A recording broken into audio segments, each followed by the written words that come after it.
நாத்திகவாதியாகவும் தத்துவ ஞானியாகவும் கிபி 1694 1778 வரை வாழ்ந்த வால்டேர் என்பவர் நாத்திக கொள்கைகளை பரப்பி அதிகமான புத்தகங்களாக எழுதி கிறிஸ்துவையும் கிறிஸ்தவ மதத்தையும் மறுதலித்து அநேக கொள்கைகளை அவன் பரப்பி கொண்டிருந்தான்.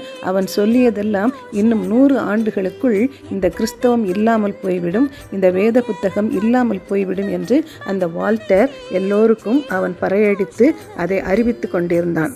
ஆனால் அந்த வால்டேர் இறந்து 100 ஆண்டுகளுக்குள் அவர் நாத்திக புத்தகங்களை அச்சிட பயன்படுத்தின அந்த பிரிண்டிங் பிரஸ் அச்சகம் வேதாகமத்தை அச்சிடுகிற அச்சகமாக மாறினது. அவனுடைய சொந்த வீடு ஜெனீவா பைபிள் சொசைட்டியால் வாங்கப்பட்டு அதே வீடு வேதாகமங்களை ஸ்டோர் பண்ணி வைக்கிற சேமிப்பு இடமாக மாறினது. எனவே தேவனுடைய வார்த்தைக்கு எதிராக யாரும் எழும்ப முடியாது.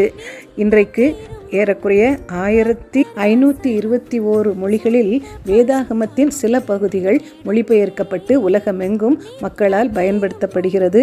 670 மொழிகளிலே முழு வேதாகமும் மொழிபெயர்க்கப்பட்டு உள்ளது. என்றாலும் இன்றைக்கு வரைக்கும் வேத புத்தகத்திற்கு எதிரான குற்றச்சாட்டுகளும் மறைமுகமாக வேதத்தை அழிக்க கூடிய காரியங்களும் நடைபெறுகிறது. அநேக வேத இயல் கல்லூரிகளிலே ஆதியாகமத்தை அது ஒரு புராணக்கதை என்று சொல்லுகிறார்கள். பழைய ஏற்பாட்டிலே அநேக ஒழுக்கக்கேடான சம்பவங்கள் சொல்லப்பட்டிருக்கிறது என்று சொல்லுகிறார்கள். சரித்திரப்படி வரலாற்றின்படி அநேக தவறுகள் இந்த பழைய ஏற்பாட்டிலே காணப்படுகிறது என்றும் குற்றம் சாட்டி கொண்டு இருக்கின்றார்கள்.